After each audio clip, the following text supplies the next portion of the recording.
right, so I'm just going to tell you a little bit about who I am. I mean, some of you know me, many of you don't. And then I'm going to talk about 3 studies that I find particularly interesting and sort of will tell a story arc of how I've evolved my thinking about crop roots from learning a little bit about them firsthand. And then finally, we'll summarize really briefly and get us out of here by 6:30, I think is when we have to go, right? And click right on the screen, then we can move. We'll start from the beginning. I grew up on a chicken farm in Hull, Georgia, which is in the northeastern part of the state. By default, it became a cattle farm with 400 acres as a way to dispose of the chicken waste that we produced, all right? This is an actual aerial photograph turned into an oil painting that my parents have hanging over the mantle in our home. And that's a real picture of me as a youngster digging in the dirt and having fun there. So my mom actually sent that picture to me and reminded me I've always been a soils guy. All right, and being a soil scientist now, my farm description wouldn't be complete without a web soil survey picture here. And so now you all know that I grew up on a Cecil silty loam, okay? All right, with a little bit of Madison mixed in. So I got 3 degrees from the University of Georgia. I know it's pretty rare to get 3 degrees from the same place, not absolutely unheard of. But I did this because I worked my way through my graduate degrees a little more slowly than the normal track. It took me about 4 or 5 years, depending on which degree it was, while I worked for the Extension Service in Georgia. And so I got a bachelor's in environmental health science and did a senior thesis, which is like a really weak version of a master's thesis, just a long research paper on drinking water quality. And then I did a master's degree and a PhD in soil chemistry and soil fertility on 2 different parts of the nitrogen cycle, and I still didn't cover more than 20% of it. So I'm your nitrogen guy if you have questions in the soil. Professionally, I've had a lot of hats, and I took this cue from you because you did this interview seminar where you said all the things you've done. So, of course, I've been a chicken farmer at various times in my life. I've earned money, not a living, as a bluegrass and or jazz musician. I have been a chef. So there's an oil painting a relatively famous artist back in Georgia did of me playing guitar. That's the restaurant where I became the executive chef at a French New Orleans restaurant called Harry Bissett's New Orleans Cafe. You cannot see the picture of me posing as a scientist. Okay. Get that up there.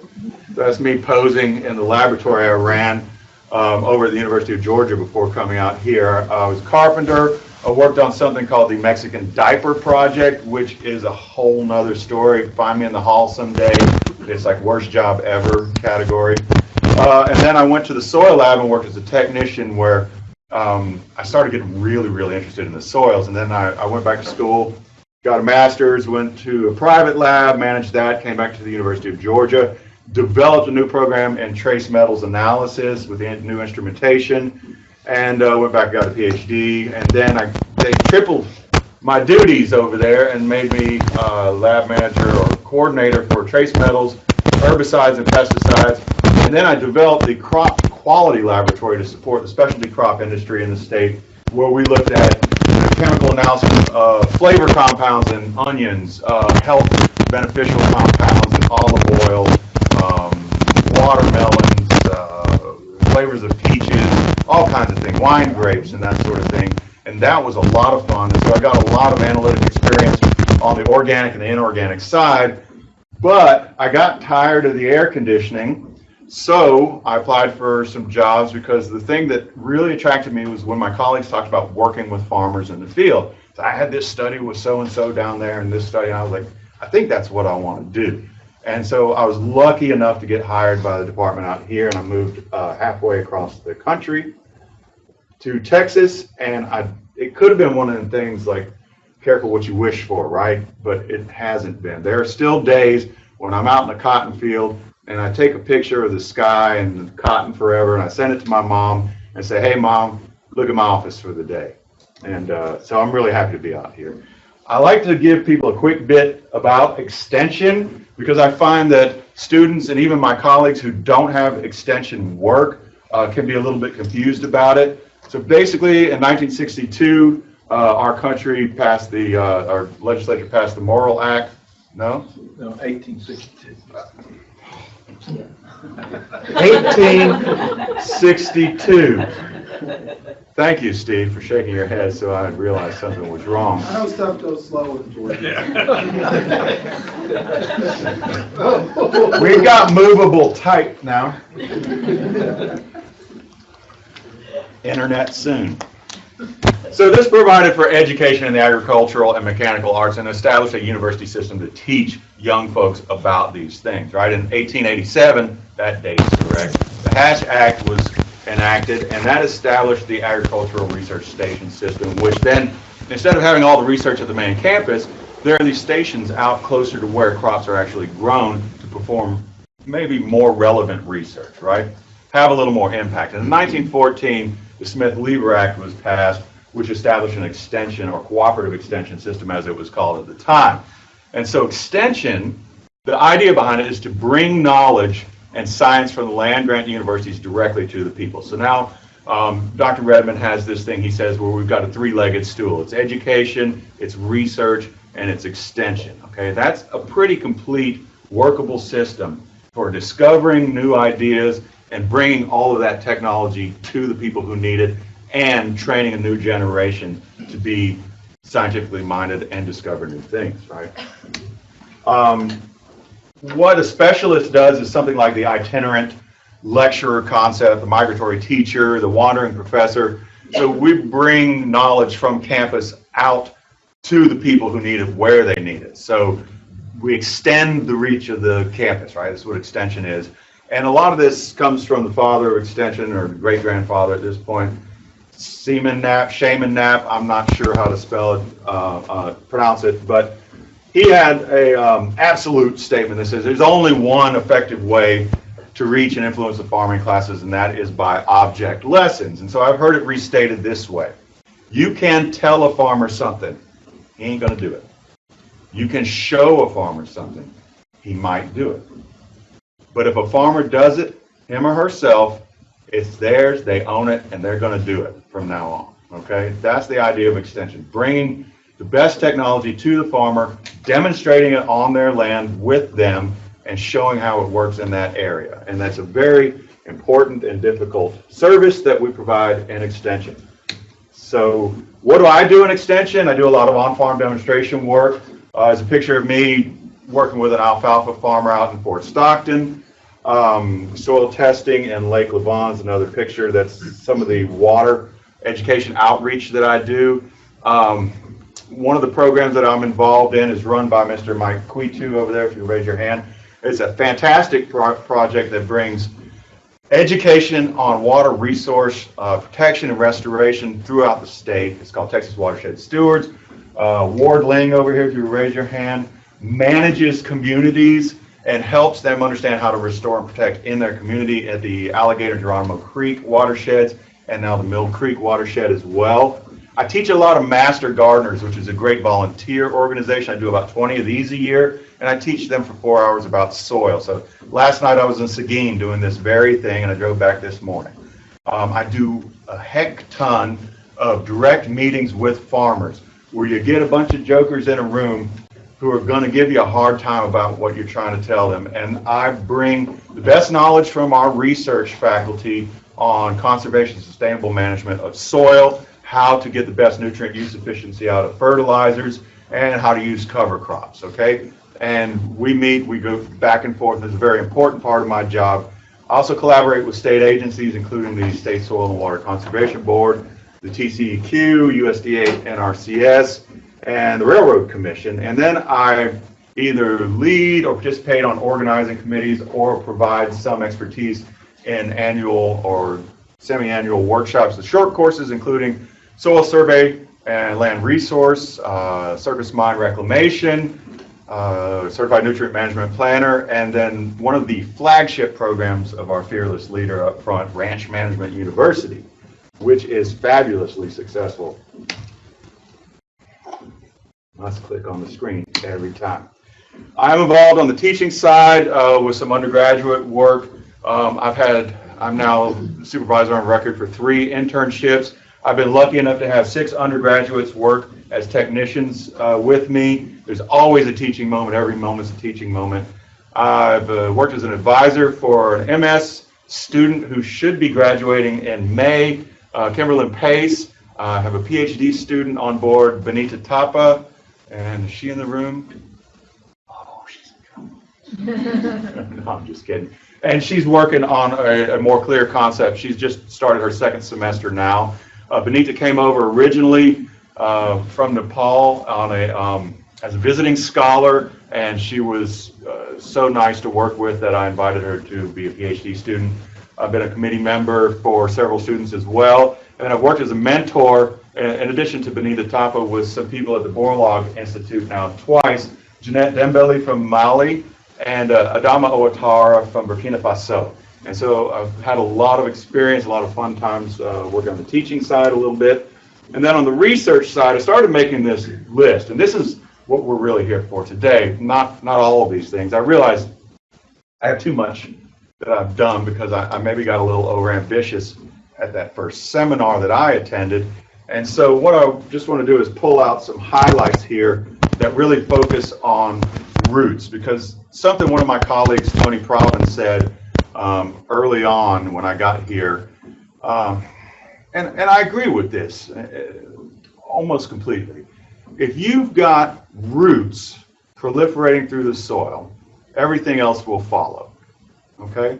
And what he means by that is you'll get the bacteria, you'll get the fungi, you'll get exudates, you'll get soil carbon, and you'll probably get top matter that produces the things we're really interested in production agriculture. So with that, I decided to just sort of carve out the things I've done that focus in that area, and we'll start with corn root response to liquid phosphorus fertilizer. All right, so the idea was that I'd take some previous research and take it a little farther and sort of firm up our recommendations for farmers by applying liquid phosphorus fertilizer at different rates and at different depths so that we could give a best management practice to corn farmers. And this was funded by the Texas Corn Producers Board. And we grew corn and we dug up roots in June, to which Ronnie Schnell walked up to us in the field and said, "Man, you guys are crazy."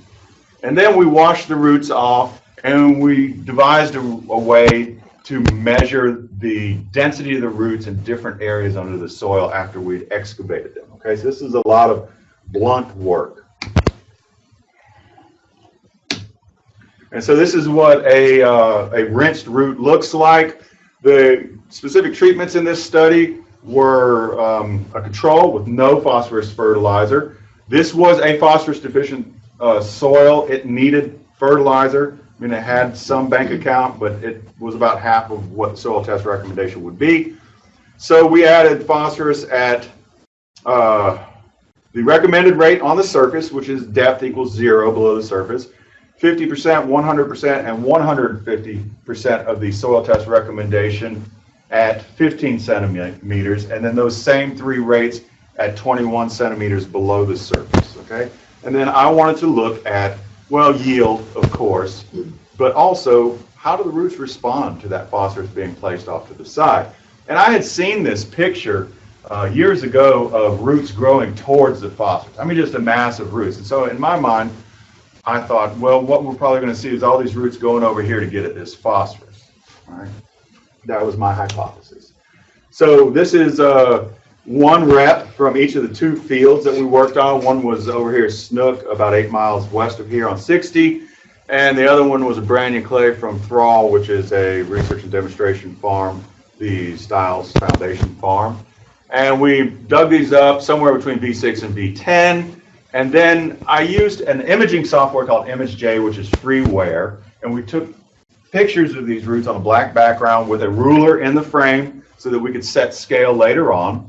And then in the ImageJ software, we put these quadrants of 10 centimeters on a side each overlaid on top of that. And then we could later cut these out and then look at the density of the roots on the background, right? So we digitize these, turn these into a raster, and then say, well, this area is covered with roots and this area is not, and give a percentage coverage. Now, there are problems with this, right? But it's a cheap technology, and we wanted to see how far this would take us.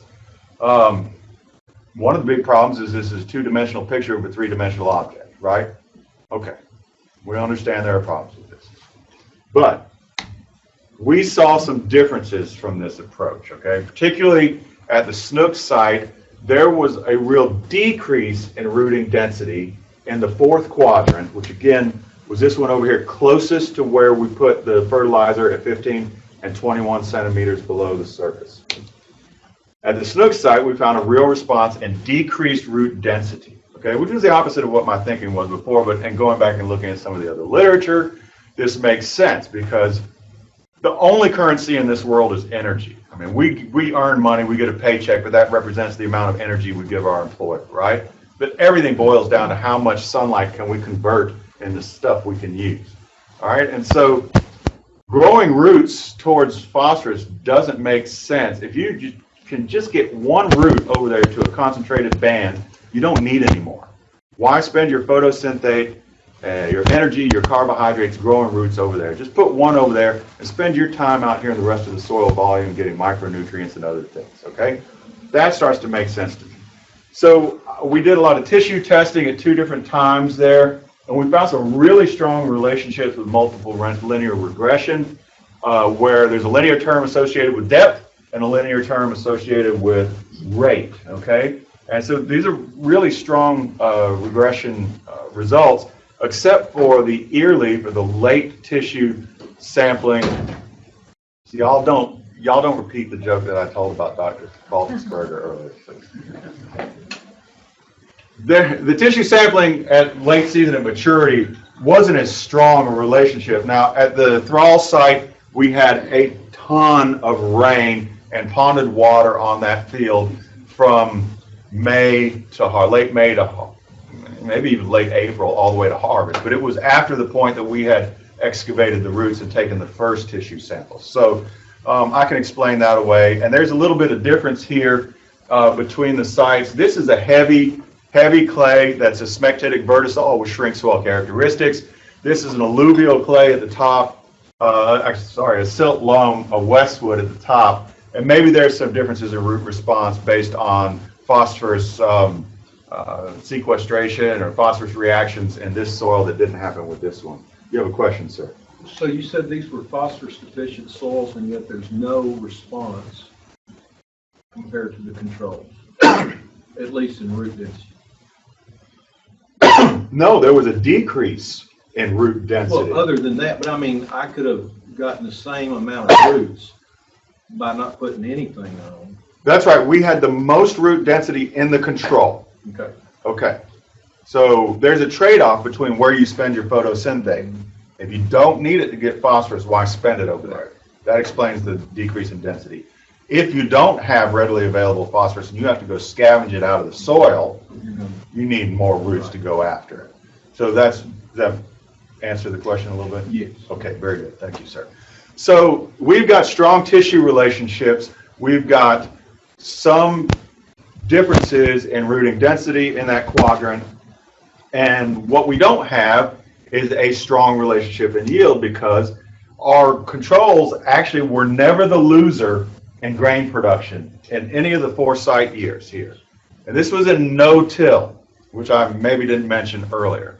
So one of the things about no-till is that it tends to promote a continuity of microorganisms and a more robust ecosystem in terms of microbiology than a tilled system. Okay, so I started to think about it this way. I presented this stuff at the Rhizosphere Symposium in Arizona, Phoenix, Arizona in 2016? 2017. I listened to about 3 hours of people talking about root response, phenotypic root response to genotypic variation. And I listened to all the cool tools they used. And then I got up and said something about how horrified I was about specifically breeding for a root trait and narrowing our genetic diversity before I launched into environmental perturbations and root responses. And when I said at the end that we didn't have any yield differences, but we had these root differences that we could, maybe explain away, someone said, what were the arbuscular mycorrhizal fungi like in this field? I said, I don't know. I don't really have that kind of equipment. But the person said, you can do some simple staining. And I said, okay, you're right. I'm going to do that in the second year. And so we devised this system whereby we could take corn roots from from both sides of the plant, clear the roots so that they're transparent, stain them. And I like this system because we devised one that is non-toxic. We're able to use a blue ink from Office Depot from the company Pelican, and we use off-the-shelf vinegar from the store and potassium hydroxide from the chemical supply store. And then you can see we're getting really good results in finding the hyphae, which is the conduit structure of the arbuscular mycorrhizal fungi. Vesicles, which are the storage structures, which is an indication of a little bit more maturity of association.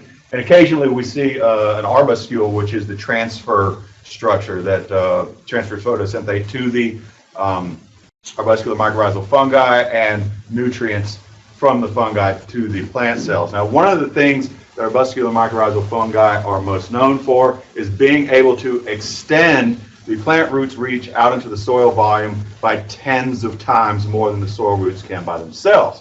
Another thing that they're famous for is scavenging the heck out of phosphorus out of the soil. Okay, so we're already working in phosphorus, and now we want to look at these mycorrhizal fungi, and we've got some data on the root density. And in the second year, we looked at this density of arbuscular mycorrhizal fungi in the roots, and voila, there is a real trend moving from control to the highest rate, and a real trend in depth as well. And you can see this is from the same field that the major differences in the rooting density were also found. So there's something going on here, and I think it goes back to energy and the trade-off between expending photosynthate and getting something back in return for it. So this was a couple of years ago that this all started shaking out, 18 months ago, and it became a sort of idea for me that I really want to pursue more and more. So I'll get back to some of the ways, one of the ways that I've pursued this since that time. But first I want to talk about some work in soil carbon. So we talked about phosphorus earlier. We talk about root response to just soil carbon here. And one form of soil carbon is crude oil that has been spilt on soil. And so Chevron approached me through David Stack, who's a professor at mechanical engineering on the other side of campus, and asked if we could maybe work with them on growing plants on treated soils that had been previously contaminated, or Chevron's word, impacted with total petroleum hydrocarbons or crude oil. And so the challenge in this project was to take soils that had been impacted with oil, then treated to remove it, and see could we grow plants back on it. Okay, that's the Georgia vernacular coming out of me. Y'all hang with me here. So apparently when you explore for and extract crude oil around the world, some escapes and gets on the soil, right? You want to remove this for various reasons: public health, aquatic and terrestrial wildlife, natural resource conservation and preservation. And so these concentrations of oil in total petroleum hydrocarbons can reach 4, 5, sometimes in extreme cases 10% of the mass of the soil that it impacted, right? So our goal was to take what we were given, around 2 to 3%, and reduce it to 1%, below 1%, which is an EPA guideline, and then see what we could do about growing plants on it afterwards. And there are a few ways that you might remove this, but the one we're focused on is thermal desorption, which is the application of high heat to blow off the hydrocarbons. You have to catch that vapor and then take the soil around through, you excavate it, treat it with high heat, and put it back on. It's really, really effective, about 95+% in removing petroleum hydrocarbons. However, the paucity of literature out there on the subject suggests that after the process, the soil's fertility is substantially reduced. Okay? This literature makes some predictions that we're not going to be able to grow anything, if very much, on it. However, we couldn't find any evidence of somebody actually taking that soil and growing something on it. So Tony and I worked together on this. We're very excited about it. So here's something, you know you're a soil scientist when you stick a pan of soil in a muffle furnace, you pull it out, you let it cool, and what you see is so exciting, you call up one of your soil scientist friends and say, Jake, you got to come on over here right away and look at what I'm looking at. And you know you're a hopeless soil scientist when you put down the phone right away, drop what you're doing, hop in your car and drive over and go look at it. So what Tony found was when you heat soil to high temperatures and you have organic matter, in this case some oat straw on top, when you pull it out of the oven, the oat straw is gone. And there's no clear charcoal or dark material on top, but about 1 centimeter to 2 centimeters deep, there is a clear line of what looks like charcoal deposited underneath the surface of that soil. And when it cooled down enough to touch, started pulling it out, and we could see that this stuff was integrated into the PEDs of the soil. So some soil students here, who knows what a PED is? A PED, just really briefly, is an aggregation of smaller soil particles that really wants to resist breaking up into the individual soil particles. And so remember, I'm going to circle back to this at the end of this little module here and talk about that again, but this is an important point. So high heat really destroys the biological properties of soil. First of all, it sterilizes everything, kills everything off. It really reduces enzyme activity because it can denature things or burn them and vaporize them away. There are some chemical changes that go on, including vaporization of nutrients, change in nutrient chemistry, release of toxic metals from stable forms into plant available forms. There are physical changes, including fusion of clay particles into sands. In other words, we're changing the texture of the soil by heating it depending on the temperature. And there are alterations of the very clay mineralogy itself, which combined can change the water holding capacities of the soils, which is a big deal when you then try and grow some plants on it. So our problem here was to take thermally desorbed soils and see if we could sustainably revegetate them. Tony and I in our thinking were picturing something where we could make a recommendation back to Chevron and the people in Sumatra where we could grow something, place that soil back on the landscape and grow something that could, in a way that we could guarantee biomass, but not just above the soil, but below the soil. We want to stitch that soil in place with some roots and then let those roots start exuding organic molecules to attract and build up bacteria and fungal communities in that soil so that in a few years, in as short a period of time as possible, there is a robust and functional ecosystem both above and below the soil surface. So that's our thinking here. And then we knew we couldn't get this soil from Sumatra and do anything worthwhile with it for APHIS restrictions. So we got the best information we could from Sumatra. There's a university over there that was sort of working with them. They told us it was a kaolinitic soil with 40% clay, which sounds a little fishy. Are there any soil scientists here? Sounds a little bit fishy. Sounds more like an oxisol, but they were insistent it was a kaolinite. So we searched around for the best surrogate soil we could find, and there's something 30 miles north. Yes, there are kaolinites in Texas. There are a bunch where I grew up.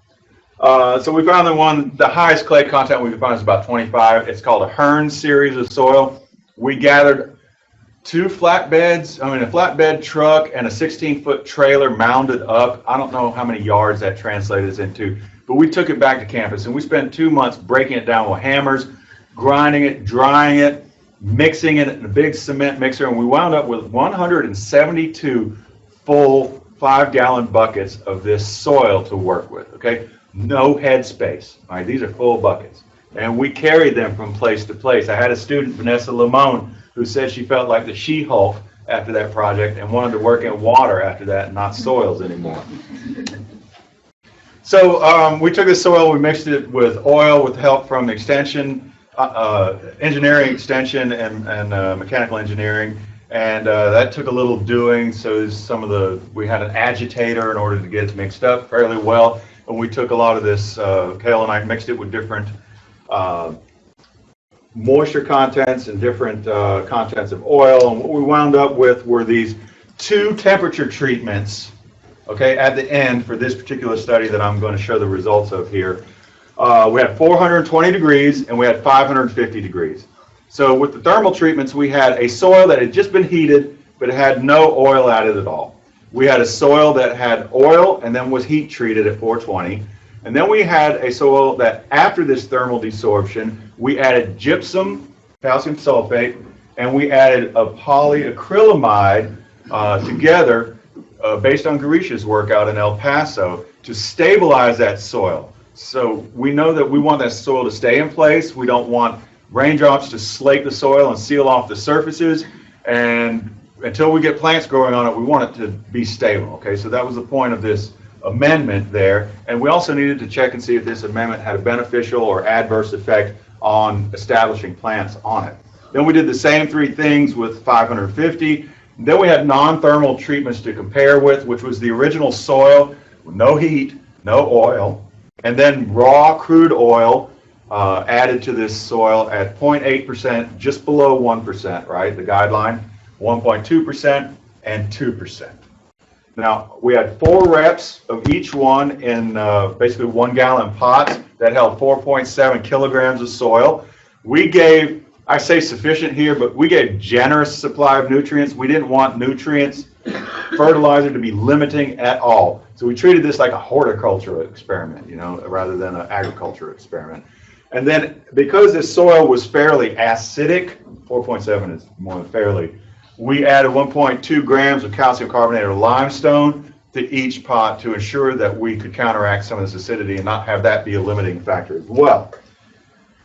After the harvesting, where we cut the tops off and washed the roots, before we washed the roots, we took a little bit of soil sample out.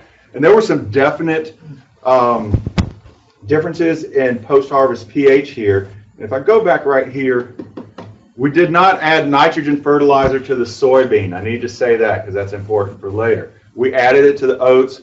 It was an inoculated seed with rhizobia bacteria, so it should be able to make its own nitrogen, right? Everybody, okay, y'all went to school here. Very good. So there were some real pH differences at the end of this, and we see more acidification in the oat where we added ammonium sulfate as the nitrogen source, which is fairly acidifying in soils. This soil was very poor in buffer capacity, so I guess that's all right. So the soils were generally higher in pH, and you can see that that limestone really kicked in, and we were up above 7 in many cases here. And then I'm missing a bar here because the soil was so poor to begin with that we actually only got 1, despite 3 replants for the whole experiment. We only got 1 of the controls for soybean to grow to maturity. So I don't have any measure of variability, so I'm not presenting the control on that.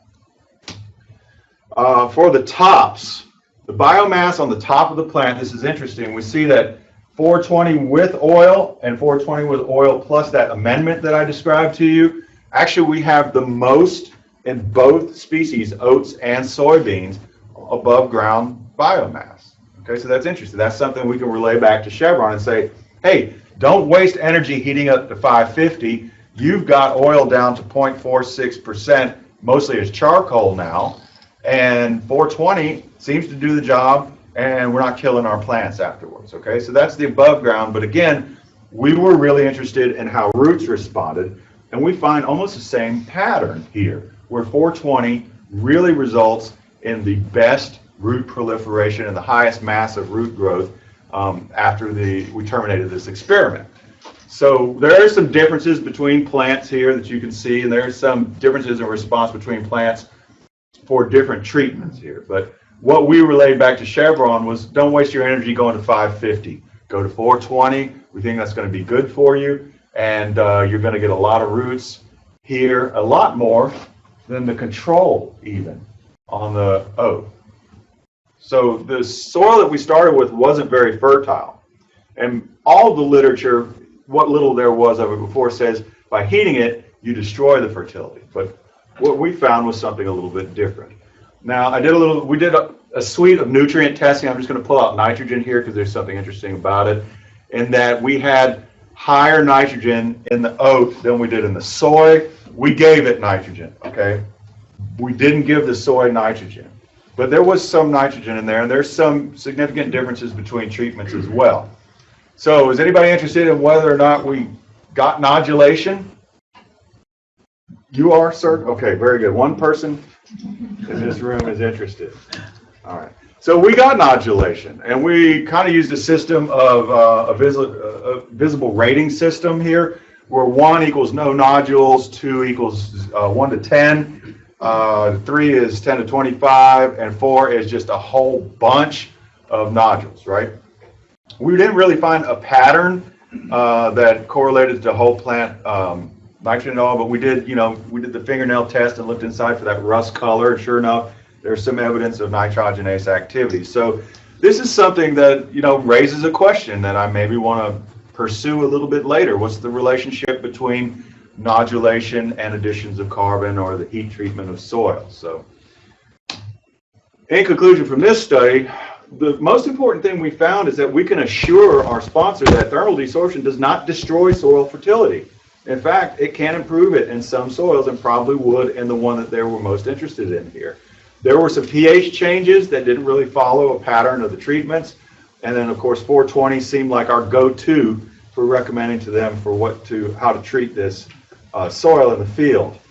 And then the last thing here is that char created in the presence of the soil is less likely to segregate. So I'm back to that idea where Tony called me up really excited about the muffle furnace thing. Well, we've got charcoal, basically char, integrated into the beds of the soil. Why is this important? Who can tell me what the specific gravity or density of water is? It's 1 gram per centimeter cube. Is soil less or more dense than water in general? Substantially more. It's in the field, it's 1.3, 1.2 is a really fluffy soil. You'll normally find a field soil to be 1.4 or 1.5 grams per centimeter cube. Half, again, the density of water. Biochar is created from vegetative material, which starts out less than 1 gram per centimeter cube. Once you burn it and create charcoal out of it, it's on the range of 0.2 to 0.5 grams per centimeter cube. Aside from the polarizing argument out there in the field about whether biochar is carbon negative truly or not, we know that there appear to be some benefits to production agriculture. But one of the drawbacks to using it is that when you put it on a field, it blows off because it's so light. If it rains, it runs off. If you mix it in the soil, it's actually buoyant like a life jacket, and it will never migrate down. It always migrates back up, okay? There are troubles keeping it in place when you just add it to soil. But if you create it in the presence of soil and it's integrated, that could be a thing, right? You follow me? Okay, all right, let's make sure. Normally I put asleep 20% of the room, and I don't yell until we get to 21, so appreciate y'all hanging with me. You already know Chevron paid for that, so I'm going to move on to pulling all this together with a little project I did for the Borlaug Institute and National Cotton Council with Jeanette Dembele from Mali. That's her. She's so thrilled to be on a giant cotton picker because she'd never seen one before back in Mali. A lot of their agriculture is horse and mule over there. There are some small tractors. And she got to see all of Texas cotton production. It was great. And this is she and I washing roots over here from those depots. So you can see the general size of the plants. She wanted to do a project over here at Texas A&M for, I think we had 10 weeks to work together on the use of cotton stalk sourced biochar to improve the sustainability of cotton production in Mali. That was her general idea, and I worked with her to firm that up a little bit. So in Mali, all the cotton production's down in that southern area. Guess what kind of soil they grow cotton on? Would anybody guess kaolinite? No. It is. There's a lot of kaolinite over there under cotton production. And I happen to have a lot of leftover buckets. So we worked together to sort of design this project really quickly. And so we said, we'll compare a couple of things you probably have on hand that you might use to create biochar with over there. So we got some rice hulls and we got some cotton stalks harvested from the field, which is the way they would take it over there. They'd rake it up, put it in the pile and burn it or something like that. And then again, we used this same Hearn soil, which was fairly acidic. And she worked for about 3 weeks over at mechanical engineering with Andrea Strzelik on different processes for creating biochar. She worked with both the materials, looked at temperatures, gas mixes, and then arrived at a gas mix and a temperature for both those materials. And because I just had this recent experience about the integration of char into these PEDs, y'all remember that from earlier, right? Just a couple of minutes ago. I said, hey, why not we'll create some biochar from both of these materials, but why don't we also put some soil in that quartz tube as well and lay some of this material on top of it and create biochar in the presence of soil and see what happens then. And she was like, okay. And so we had fun doing that. And this is what the products look like at the end. So that's just char from the vegetative material at the top. And this is soil with the char created in its presence. And sure enough, we saw it inside those little PEDs again. So I want to see, is there a difference in plant response, in this case cotton response, to these sorts of amendments to soil. And so we had a short time to work together, and we just slapped 11 treatments here together.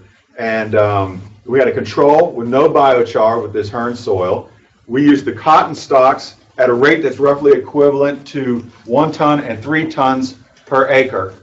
Cotton stalks created in soil where we matched up the rate to equal the amount of carbon from just cotton stalks biochar alone. You follow me?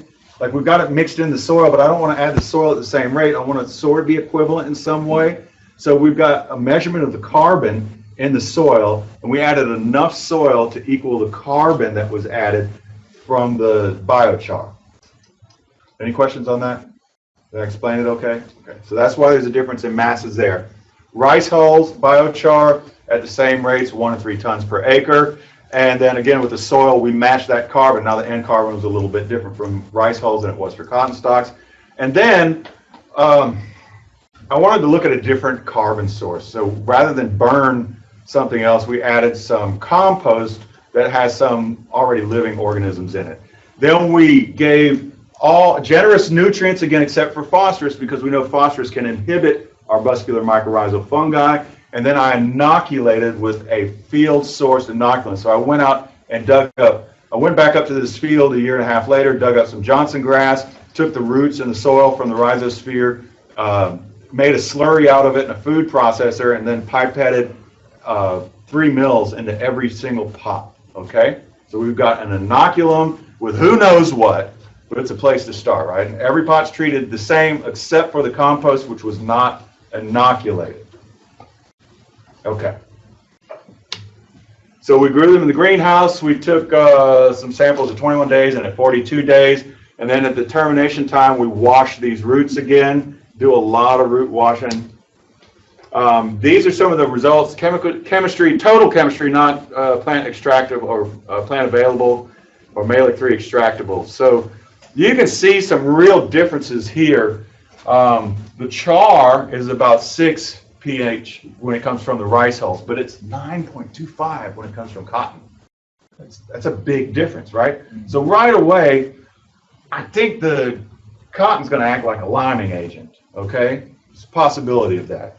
Created in the presence of the soil, it's about the same here, okay?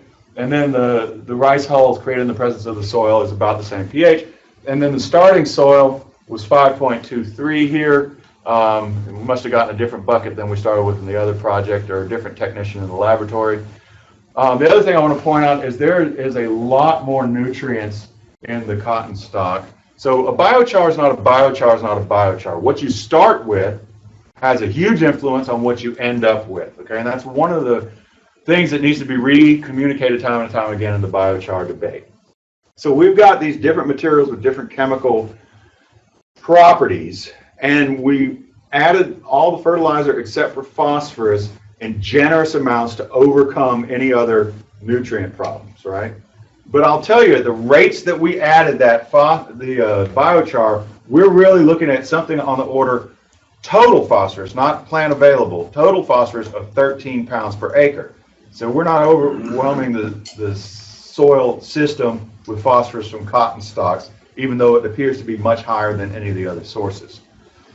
So on our results, we've got cotton shoot mass here. I've got, this is important on this other side so that you can be reminded what the treatments are. The clear winner was cotton stalk biochar at the high rate, okay? And that's for shoot mass at both 21 and 42 days. The clear winner with root mass is very similar, although compost high rate is catching up over there at 21 days, okay? And the clear loser is the soil by itself, all right? There's a range of things in between here. We want to look at the arbuscular mycorrhizal fungi. We can see that there are differences by treatment, okay? There are differences by amendment. The rate was not as significant because it seems like in some treatments the rate caused a decrease, and in some treatments the rate caused an increase, okay? But the interaction was significant. That's the ANOVA results there. Here's the interesting thing. Which was the winner? Y'all remember from a minute ago which was the winner in shoot and root? That was CS. Cotton stalk high rate. Okay. So it didn't need arbuscular mycorrhizal fungi to really perform in terms of biomass above or below ground. I can't say that 13 pounds per acre total phosphorus, we don't have a way to measure plant available phosphorus from biochar, but I can't say that 13 pounds makes a huge difference. I mean, we were looking at 30 pounds and 60 pounds and 90 pounds in that previous experiment with the corn. So I don't know that that was the difference, but it could have made all the difference here. So just to look at how the comparison of means by Fisher's protected LSD shakes out, we can see that the most differences from one of the high bars is over here. The orange is 0.05 significance, and then I want to highlight it in light blue if it was less than alpha is 0.1, just because sometimes that's worth reporting. And you see the most differences here in the highest bar. Okay, so that's probably the winner. Compost by itself, not biochar. It had, you could see hyphae growing in this compost. I mean, it was rich. You smell it, you get that actinomycete smell, right? And then the lowest one here is the most different from the most other treatments, and that's the cotton stalk biochar by itself. But you see, when we do it in the presence of soil, we actually are right in there. Okay, we're no different than the compost, which is the clear winner. And you know, rice, I don't know what to say about rice. It was never the real best performer here. So this is a complex result, and how do we explain it? Well, I think we'll probably explain it with further experimentation. So in summary here, root response to soil management with fertilizers and with organic amendments is complex. Okay, that sounds like a cop-out. It is. We drill a little bit down.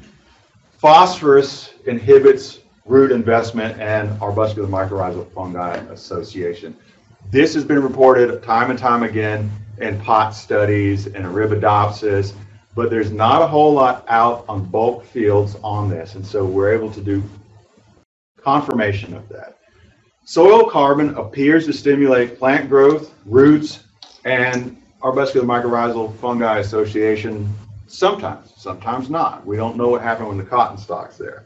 But for me, this is really pointing towards a path that I want to continue looking in. So I think that science has a lot to do to catch up with the concept of soil health, and that some of the claims of soil health don't apply every time, and we need to be looking more carefully at some of these things. Are arbuscular mycorrhizal fungi crucial to crop performance, which is a common narrative when talking about this particular type of organism?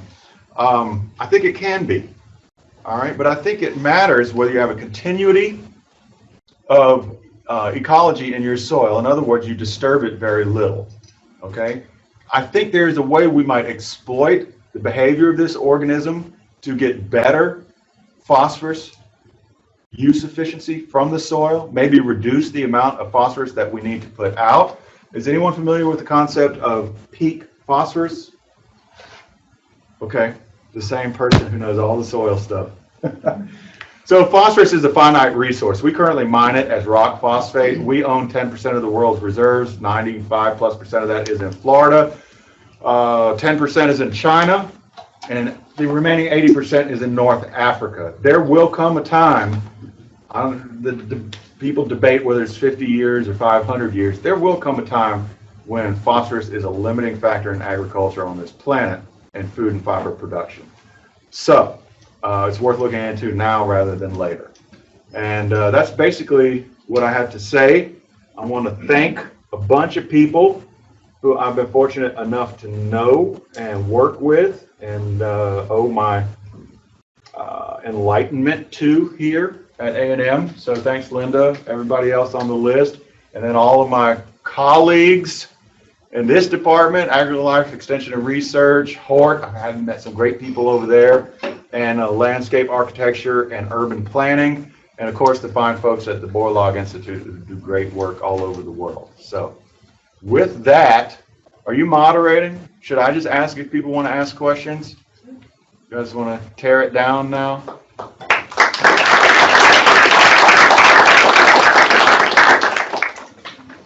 Jake, let me ask a question about the corn root study. The initial phosphorus levels in the soil were what? At one site, they were roughly half the critical level, which is the level at which we say from the soil test, you have enough, don't need no more. Right. The other was probably between a third and half. Okay. So you shouldn't have, according to all our correlation calibration work over a few decades, been able to produce an equivalent crop on that soil. And there was no difference in the yield, correct? It was never the loser. Okay. There were some differences, they didn't make sense. But for the most part, there was some noise, but it was never, the mean was never the lowest in the control, ever, in 4 site years. And I attribute that in my mind to the fact that it was a no-till system, and everything that's going on there is a little different than a conventional till system. And that under that system, these associations are able to access phosphorus from pools within the soil that maybe don't want to give it up in a conventional system because they're working a little harder to access more difficult to reach phosphorus. That's layperson's terms. Yeah, Diane. Yeah, I just, on that same or similar note, would it be too optimistic from that first study to say that the lower rates of phosphorus or possibly placing it farther from the root could be a tool to improve our root distribution? I think that's a fair thing to say. So I follow up on this peak phosphorus thing. Phosphorus is one of the most poorly utilized in terms of efficiency fertilizers that we apply to any crop. We put out more than the crop will require in order to overcome reactions in the soil that gobble it up, okay? Take it away from plant availability. And as a result of decades of this practice, there is a concept of residual phosphorus that the soil test isn't measuring, okay? And the soil test was developed on conventional tillage systems, not on no-till systems or reduced till systems. And so we need to update that work, for one, and we also need to recognize that there are things going on in soils with a really robust microbial ecosystem that we haven't captured and haven't properly described and should probably be working on exploiting a little bit better to capture some of that hard to access phosphorus and bring it back to plant availability and reduce our reliance on mined rock phosphate. So, I think you were before this person in the back corner, Sue. In the first study, how did you add the phosphorus at depth, especially this no-till? We use a knife rig.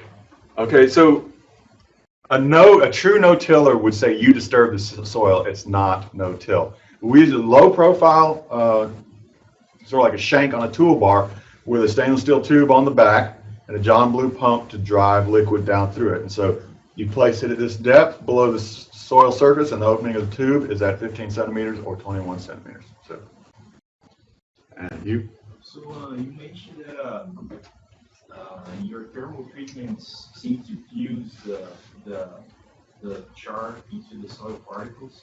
Yes. I was wondering if you took the particle density measurements to see if there were changes in the physical properties of the soil. Yes, so we increase the clay content with every temperature of heating. Increase the sand content with every temperature of heating. And eventually the bulk density changed because we couldn't, at 800 degrees, we could no longer pack. I didn't present this data, I mean, this was a huge project. At 800 degrees, it was so fused that we could no longer pack it down to 1.3 grams per centimeter cube. It just wouldn't go. I mean, it was all these fine balls. And so there's a couple of other things happening. You're losing that macro porosity, right? Yeah. You're losing micro porosity from the loss of clays and the buildup of sands. But you're losing micro porosity from surface smoothing too. So these individual, you've seen electron microscope pictures of clay particles. They're very pockmarked and they have a lot of access into the interior. It's where capillary effect comes from in microporosity. We're glassing over and smoothing of the surface of these clays, and that's a big deal too. So that really changes a lot of these properties and water holding capacity. We saw that happening.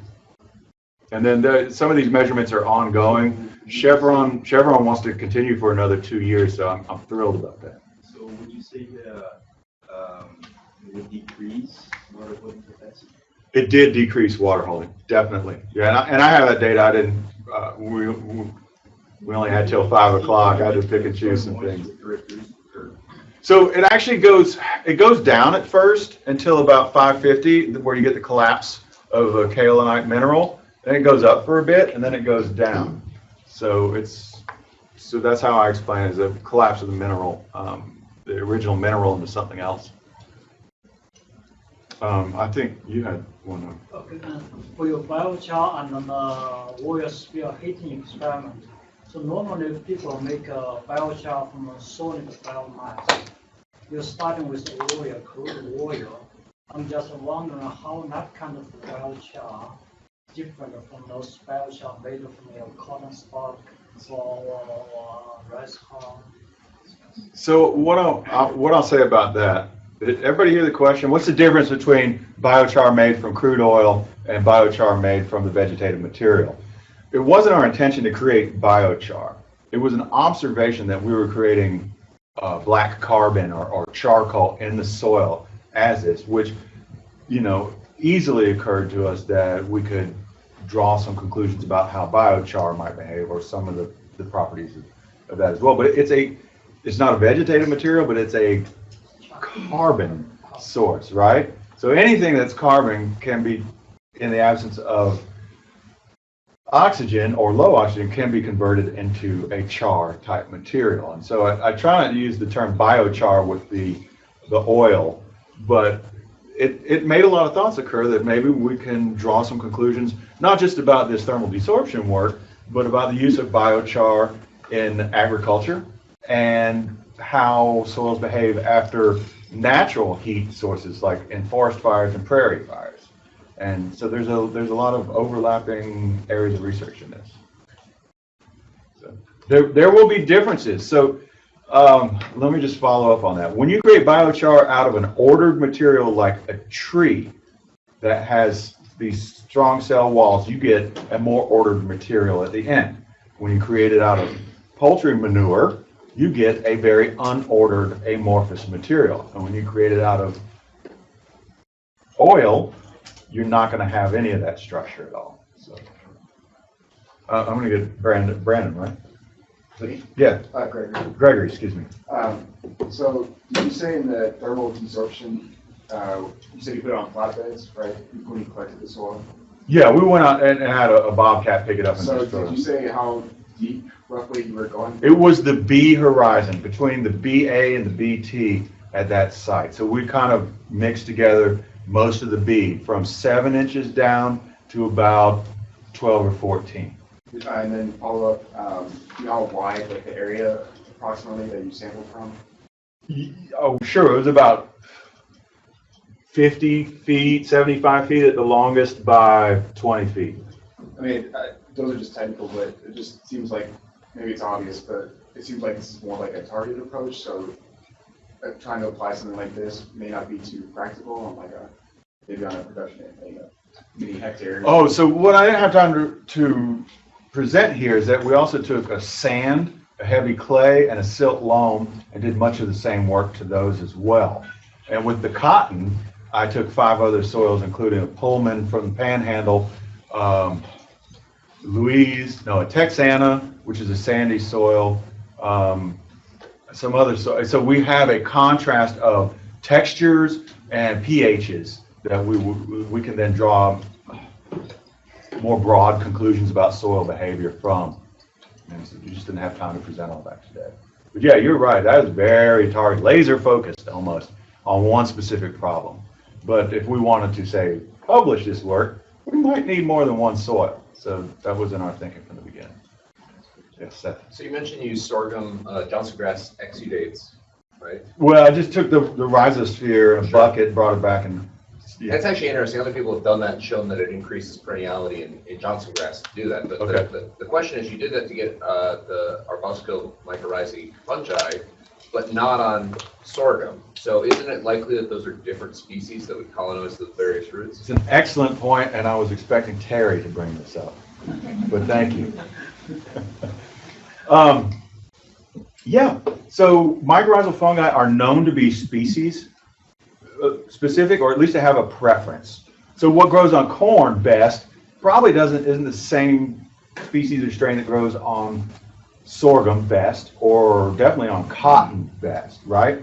So the reason that I chose to go for Johnson grass is there's a good bit of support in past literature that says, one, if you want to inoculate, the best way to do it is to find native bacteria and fungi from the site and develop an inoculum from that. Don't go purchase it. Don't go get a fungi from here and a bacteria from here. We've got the whole spectrum of stuff that's supposed to live in that soil in that rhizosphere. And then the other thing, and this comes from the Notill Institute, and it's one of the more reasonable things that they've said, is Johnson grass and sorghum are excellent hosts for a wide variety. And there's a little bit of methodology supplied in a couple of different places that suggests that's a really good way to develop inoculant. So based on some small foundation, I could build a little bit upon that, which is what I chose to do. So, and we didn't have any cotton growing out there in these places. It was actually a gravel pit. So. Thank you so much. I think we're out of time. So you can catch me in the hallway. If you're interested in giving me a hard time about any of this, I'm in 348A on the 3rd floor.